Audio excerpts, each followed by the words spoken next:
తాపర్తి మనోగతం YouTube ఛానల్కి స్వాగతం సుస్వాగతం.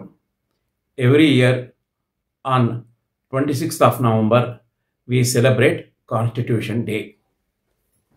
అయితే why do we celebrate Constitution Day on November 26th అన్న విషయాన్ని మీతో డిస్కస్ చేయాలన్న ఉద్దేశంతో మీ ముందుకు రావడం జరిగింది. అయితే November 26th 1949 రోజున మనం కాన్స్టిట్యూషన్ని అడాప్ట్ చేసుకున్నాము, అంటే ఆమోదించాము. ఈ కాన్స్టిట్యూషన్ని ప్రిపేర్ చేయడానికి కోసం అని చెప్పేసి కాన్స్టిట్యూయెంట్ అసెంబ్లీని ఎలక్ట్ చేసుకున్నారు ఇండైరెక్ట్గా. అంటే కాన్స్టిట్యూయెంట్ అసెంబ్లీ వారు ఇండియాకు కావాల్సిన కాన్స్టిట్యూషన్ని ప్రిపేర్ చేశారు. జనరల్గా ప్రతి డెమోక్రటిక్ కంట్రీకి ఒక కాన్స్టిట్యూషన్ ఉంటుంది. ఆ కాన్స్టిట్యూషన్ ప్రకారంగానే దేశ పరిపాలన జరుగుతుంది. యాక్చువల్గా ఏంటంటే కాన్స్టిట్యూషన్ ఏం చెప్తుందంటే నేచర్ ఆఫ్ ద స్టేట్. ఇక్కడ స్టేట్ అంటే దేశం అని అర్థం చేసుకోవాలి.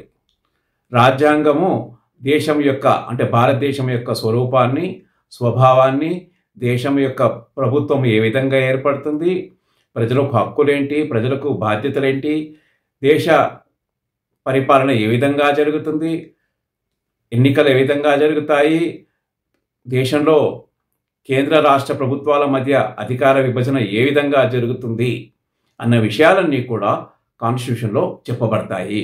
కాబట్టి ఒక ప్రజాస్వామ్య దేశానికి రాజ్యాంగము, కాన్స్టిట్యూషన్ ఒక మూల స్తంభము లాంటిది. కాబట్టి ఇంత విలువైన రాజ్యాంగాన్ని ఏర్పాటు చేయడానికి, రచించడానికి ఒక రాజ్యాంగ సభ 1946 జూలైలో ఎలక్షన్స్ జరిగాయి ఇండైరెక్ట్గా. ఆ వివరాల తర్వాత మీకు నేను వేరే వీడియోలో చెప్తాను. ఇక్కడ బ్రీఫ్గా చెప్పాలన్న ఉద్దేశంతో కట్ చేస్తున్నా చాలా ఇన్ఫర్మేషన్ని. అయితే ఈ కాన్స్టిట్యూయెంట్ అసెంబ్లీలో 389 మంది సభ్యులున్నారు. వీరినంతా కూడా 1946లో ఆ కాలంలో రాష్ట్రాలు ఉండేవి. ఆ రాష్ట్రాలకు ఎన్నికలు అప్పుడే జరిగాయి. ఆ రాష్ట్రాలలో ఎన్నికల్లో ఎన్నుకోబడ్డ శాసనసభ సభ్యులంతా కలిసి రాజ్యాంగ సభలోని సభ్యులను ఎన్నుకున్నారు. నేను పైన చెప్పానే ఇంతకుముందే 389 మంది రాజ్యాంగ సభ సభ్యులు.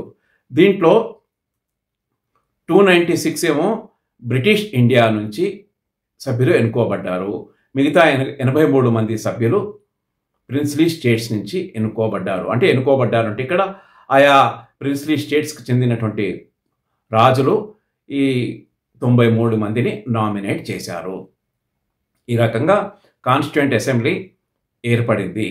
ఫస్ట్ టైం వీరు డిసెంబర్ 1946 9th మొట్టమొదటి సమావేశం జరిగింది. తర్వాత 11th of December 1946లో డాక్టర్ రాజేంద్ర ప్రసాద్ని కాన్స్టిట్యూయెంట్ అసెంబ్లీ చైర్మన్గా ఎన్నుకున్నారు. తర్వాత 13th of December Jawaharlal Nehru గారు ఒక ఉపన్యాసం చేశారు. దాంతో సభ సమావేశమైంది. అయితే ఈ రాజ్యాంగాన్ని రచించడానికి కోసం అని చెప్పేసి ముఖ్యంగా 8 కమిటీస్ ఫామ్ అయ్యాయి. దీంట్లో అన్నిటికంటే ముఖ్యమైనది డ్రాఫ్టింగ్ కమిటీ. ఈ డ్రాఫ్టింగ్ కమిటీ వారు రాజ్యాంగాన్ని ప్రిపేర్ చేశారు, రాశారు. దీంట్లో 7 మంది సభ్యులు ఉన్నారు. ఈ డ్రాఫ్టింగ్ కమిటీకి డాక్టర్ బిఆర్ అంబేద్కర్ గారు చైర్మన్. అంటే వీరు ప్రిపేర్ చేశారు కాబట్టి రాజ్యాంగాన్ని అంబేద్కర్ రాశారు అని చెప్పేసి చాలామంది అంటారు. అయితే అంబేద్కర్ ప్రిపేర్ చేసినటువంటి డ్రాఫ్ట్ కాన్స్టిట్యూషన్ని చర్చించిన పిమ్మట సుమారుగా 24,473 సార్లు చర్చలు జరిపి అనేక అమెండ్మెంట్స్ చేసిన పిమ్మట రాజ్యాంగ సభ సభ్యులంతా కలిసి 26 November 1949 ఈ రాజ్యాంగాన్ని అప్రూవ్ చేశారు. యునానిమస్గా రాజ్యాంగాన్ని ఒప్పుకున్నారు, ఆమోదించారు. కాబట్టి ఆ రోజును మనం కాన్స్టిట్యూషన్ డే అని పిలుస్తాము. అయితే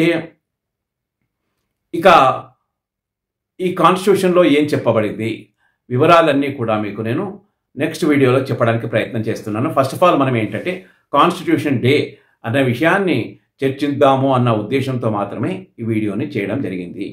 ఇంకా ఫర్దర్గా ఫుల్ కాన్స్టిట్యూషన్ ఫార్మేషన్ ఎట్లా ఉంది, ఎలక్షన్స్ ఏంటి, పద్ధతులు ఏంటి అన్న విషయాల్ని నెక్స్ట్ వీడియోలో డిస్కస్ చేయడానికి నేను ప్రయత్నం చేస్తాను. ఫ్రెండ్స్, నిజంగా నేను ఇచ్చిన కాంటెంట్ మీకు నచ్చితే లైక్ చేయండి, మీ బంధుమిత్రులకు షేర్ చేయండి. వారు సబ్స్క్రైబ్ చేసుకోకపోతే చేసుకోమని చెప్పండి. మీకు సింగిల్ ఎంపీ ఖర్చు కాదు, కానీ మంచి కాంటెంట్ ఇవ్వడానికి నేను కాపర్తి టీం ప్రయత్నం చేస్తుంది. జై హింద్.